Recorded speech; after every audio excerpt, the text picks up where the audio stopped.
माझं नाव आहे शिल्पा प्रवीण पुरी. मी काँग्रेस पक्षाची उमेदवार आहे. 19 मधून मी उभारलेली आहे आणि माझे शिक्षण ग्रॅज्युएशन झालेले आहे. माझे शिक्षण ग्रॅज्युएशन झालेले आहे आणि मी एक गृहिणी आहे. आ आणि मी एक सामान्य घरातली मुलगी आहे. व्या मला असं वाटतं, की अ, राजकारण म्हणजे पिढ्यानपिढ्या चालत असलेल्या लोकांसाठीच नसावे. सामान्य जनतेमधल्या मुलांना पण त्यामध्ये सहभाग घेता यावा. त्यांना पण जनसेवा, लोकसेवा करण्याची संधी मिळावी.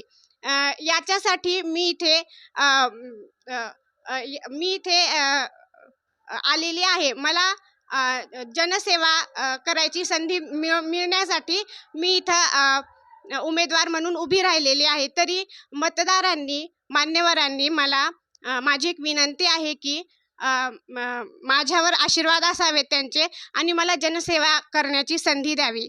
अ, आणि मी एक सांगू इच्छिते, की आता आम्ही प्रचार करण्यासाठी वार्डामध्ये गेलो. वार्डामध्ये गेले असताना आम्हाला तिथे रस्त्याची सोय दिसली नाही. परत नाली आणि त्याच्यानंतर गटारी, पाण्या अ, पा त्याच्यानंतर विजेची लाईटीची सोय दिसली नाही. आणि जिकडे-तिकडे अंधार होता. त्या ठिकाणी वृद्धांना अ, अ, जाण्यासाठी, येण्यासाठी रस्त्याचा मार्ग किंवा त्यांना अडथळे निर्माण होत होते. त्याचबरोबर तिथे गार्डन गार्डन बनवू शकत नाही मी. काहीतरी गार्डनसारखं होतं, पण ते कचराकुंडीच्या बत्तर होतं. त्या ठिकाणी जर सुविधा अ, चांगल्या प्रकारे दिली तर तेथील लहान मुलांना खेळण्यासाठी, बागडण्यासाठी आणि वृद्धांना त्या ठिकाणी फिरण्यासाठी एक अ, उत्तम सोय होईल. आणि मी एक सामान्य घरची मुलगी आहे. जर तुम्ही मला आशीर्वाद दिलात, मला एक संधी दिलात, तर मला ही सेवा करण्याचा योग मिळेल. हं. सुशिक्षित लोकांनी सुशिक्षित लोकांसाठी मत द्या. आमच्यासारख्या सामान्य माणसाला निवडून येण्याची संधी द्या. आ आ मी आता पाहिले 19 वार्डमध्ये, प्रभाग क्रमांक 19 मध्ये मी जेव्हा प्रचारासाठी जात होते, तेव्हा मी पाहिलं, की तिथे महिलांसाठी शौचालयाची सोय नाही. मग मला सांगा, महिलांनी जायचं कुठं? त्यांच्या संरक्षणासाठी पण आपल्याला काहीतरी करायला पाहिजे असते. त्यांचं संरक्षण ही खूप महत्त्वाचं आहे. महिलांची सुरक्षितता, त्याच्यानंतर गार्डनची सोय, पिण्याच्या पाण्याची सोय,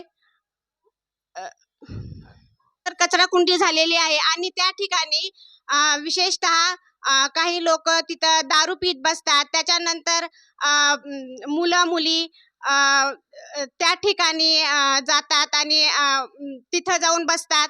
त्याच्यामुळं आजूबाजूच्या लोकांना, सुशिक्षित लोकांना त्याचा खूप त्रास होतो.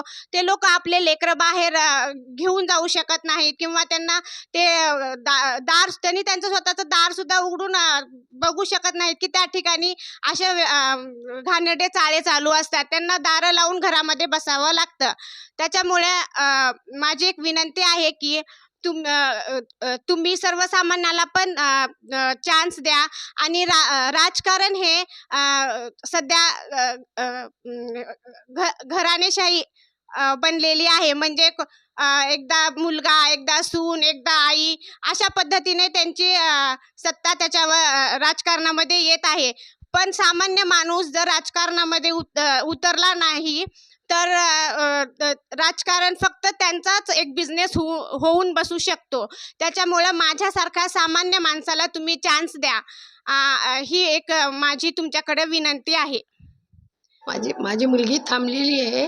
तिच्यासाठी सर्वांनी मतदान करा. माझी एवढी विनंती आहे. ही माझी मुलगी आहे.